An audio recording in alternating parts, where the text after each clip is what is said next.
Hello साथियों, मैं doctor Rakesh Prajapati अपने आज इस यूट्यूब चैनल पर आप लोगों के बीच में हूँ।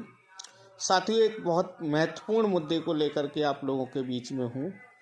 और कभी कभी जब इस तरीके के मुद्दे आते हैं तो मैं अपने आप को रोक नहीं पाता इस तरीके की आवाज़ उठाने के लिए, क्योंकि मैंने तो सोच लिया है और कई बार कहा भी है मैंने कि कम से कम मेरी औलाद, मेरे आने वाली पीढ़ी मुझसे ये नहीं कह पाएगी कि जब हमारे अधिकारों का हनन हो रहा था, अधिकारों को छीना जा रहा था, अधिकारों को इस तरीके से हमारे बंदरबांट किया जा रहा था, तो तुम क्या कर रहे थे। तो मैं अपना सीना ठोंक करके अपना जो भी है अपने पूरे बलबूते से कह सकता हूँ, मजबूती से कह सकता हूँ कि मैं जितना विरोध कर सकता था, एक आम नागरिक होने के नाते जितना विरोध कर सकता था मैंने विरोध किया था और करने का प्रयास भी किया था। और जिन लोगों का साथ मिला वो भी बहुत बहुत धन्यवाद। और जो लोग आज भी, सबसे बड़ी समस्या तो तब होती है जब इस तरीके के मुद्दों को अपने प्रजापति समाज के ग्रुपों में जब शेयर करता हूं तो लोग कहने लगते हैं कि राजनीति क्यों कर रहे हो।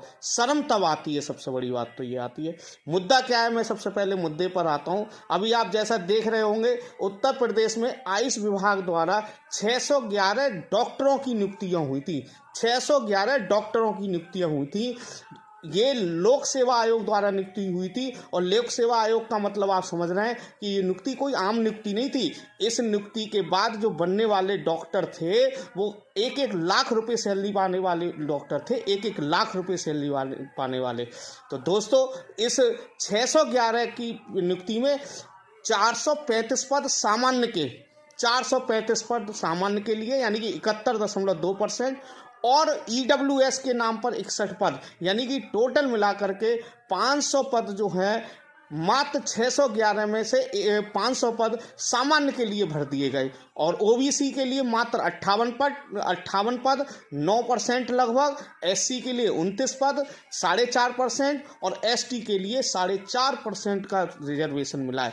सोचिए, SC और ST मिलाकर के 9% और OBC मिलाकर के 9%, 9, 9, 18, टोटल मिलाकर के 18% आरक्षण मिला है SC, ST और OBC के लिए। और 82% पर सामान्य वर्ग के लोगों को नियुक्ति दी गई है। अरे क्या होता है ये? अगर इस तरीके के हम विरोध करने लगते हैं तो भारतीय जनता पार्टी का विरोध नहीं करेंगे तो क्या BSP का विरोध करेंगे? क्या कांग्रेस का विरोध करेंगे? क्या समाजवादी का विरोध करेंगे? जो सरकार में होता है, जो सत्ता में होता है, विरोध उसका किया जाता है। और अगर विरोध नहीं करेंगे और विरोध नहीं करना चाहते हो आप, तो समझ लीजिए आपके आने वाली पीढ़ियां आपको गालियां देंगी, आपको कोसेंगी, पूछेंगी कि जिस दिन आरक्षण खाया जा रहा था हमारा, आप क्या कर रहे थे? तो आप क्या कह पाओगे कि हम अंधभक्ति में लीन थे? अरे पिछड़ो, अरे डल दो, अरे अनुसूचित जाति के लोगों, अनुसूचित जनजाति के लोगों, जाग जाओ, नहीं तो आने वाली पीढ़ियां, आने वाली नस्लें आप लोगों को कोसेंगी और आप लोगों से कहेंगी, पूछेंगी कि ये आरक्षण क्या होता था, ये सब चीज़ें क्या होती थी। तो उस समय आप जवाब नहीं दे पाओगे। साथियों, अभी देखिए, पिछड़ों का आरक्षण निकाय में ख़त्म कर दिया गया और हम लोग चुपचाप बैठे रहे। हम लोगों ने एक विरोध तक नहीं किया। ग्रुपों में अगर किसी में लिख भी दिया तो जो चाटकार लोग होते हैं वो लोग ये लिखना शुरू कर देते हैं कि ये राजनीति मत करिए। अरे राजनीति नहीं करोगे तो आप समझ लीजिए, राजनीति नहीं करोगे, इन चीज़ों को लेकर के विरोध नहीं करोगे तो आने वाली नस्लें आप लोगों को माफ़ नहीं करेंगी। ये ध्यान रखना। हमारे पूर्वजों ने कितनी लड़ाइयाँ लड़ करके इस आरक्षण को प्राप्त किया था।